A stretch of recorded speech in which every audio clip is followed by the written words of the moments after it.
semuanya, balik lagi ngobrol santai bareng gua Yusuf. Dan Bene, hari ini kita mau bahas topik berat nih. Tapi jangan takut, kita bawain dengan santai tentang strategi besar di Indonesia. Konflik Ambon tahun 1999. Tapi jangan bayangin kayak kelas sejarah yang bikin ngantuk ya, karena kita kedatangan dua tamu yang keren yang bisa bikin cerita ini hidup. Ada Talita, sejarawan kece, dan Hapsa, peneliti konflik sosial yang katanya humoris sekali. Waduh, baru mulai udah dibilang kece. Makasih ya. Humoris ya? Waduh, saya biasanya ngelawak kalau situasi udah buntu nih, kayak pas damai-damaian konflik. Sip. Oke, kita langsung mulai ya, Talita. Sebenarnya kalau bisa sih konflik segede itu asalnya dari berantem doang.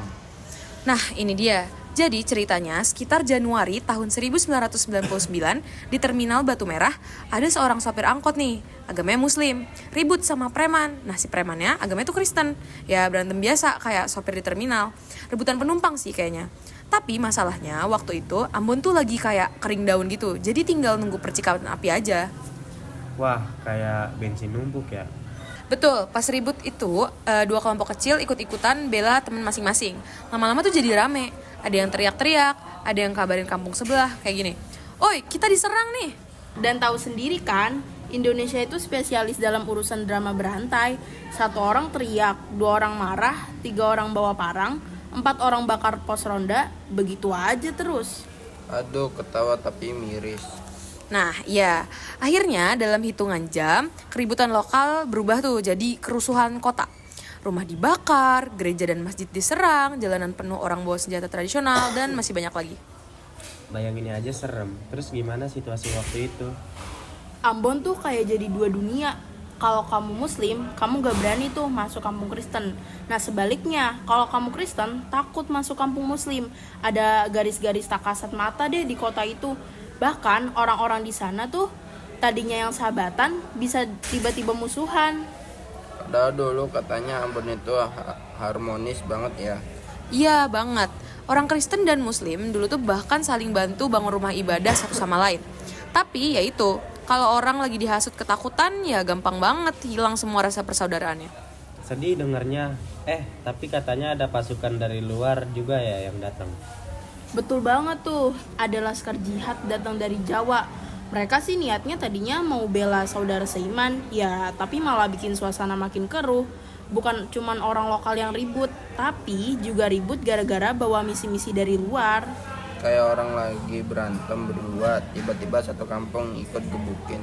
Nah persis, kalau di Barat ini ya, pertandingan bola ini tuh kayak supporter yang bukan dari klub mana-mana, tiba-tiba masuk lapangan dan akhirnya bikin rusuh.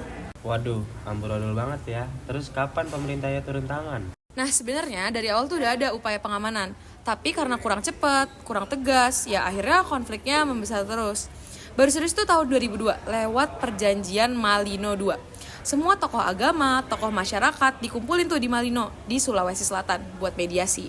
Dan perjanjian itu langsung beresin semua masalah.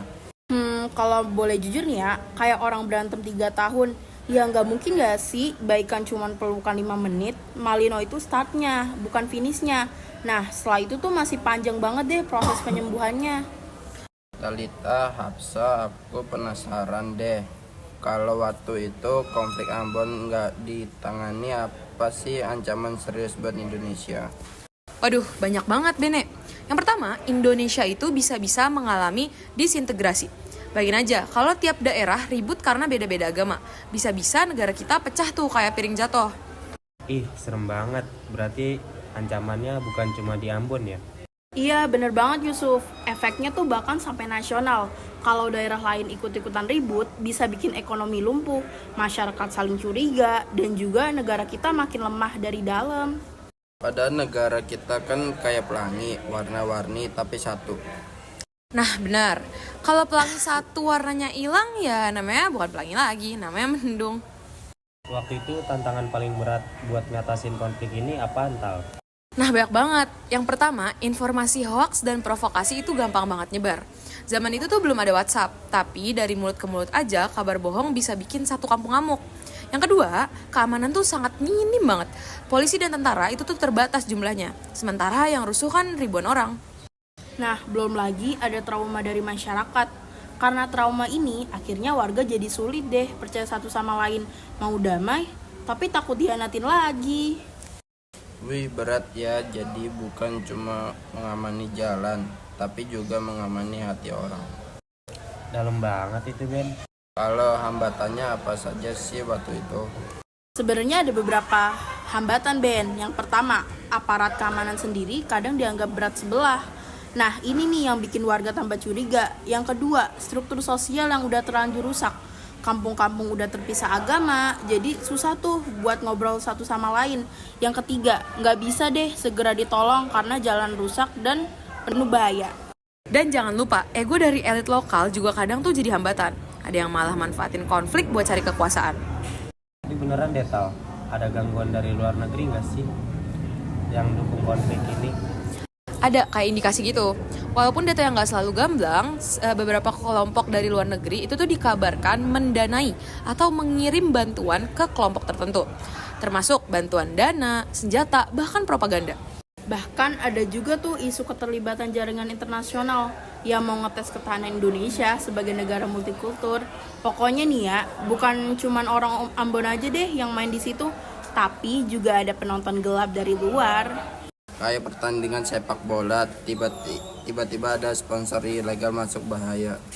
Iya, udah gitu sponsornya toksik pula. Wah, ngobrol kita malam ini bener-bener banyak banget ya pelajarannya ya.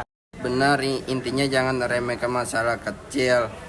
Jangan gampang kebawa emosi. Kalau ada yang ribut di terminal, mending kita nunggu di ojek online aja. Dan ingat, damai itu bukan hadiah, damai itu kerja keras. Mulai dari diri sendiri, jangan gampang percaya provokasi. Thank you banget Talita, Hapsa, dan teman-teman semua. Yuk kita jaga Indonesia bareng-bareng. Sampai ketemu lagi di ngobrol santai episode berikutnya.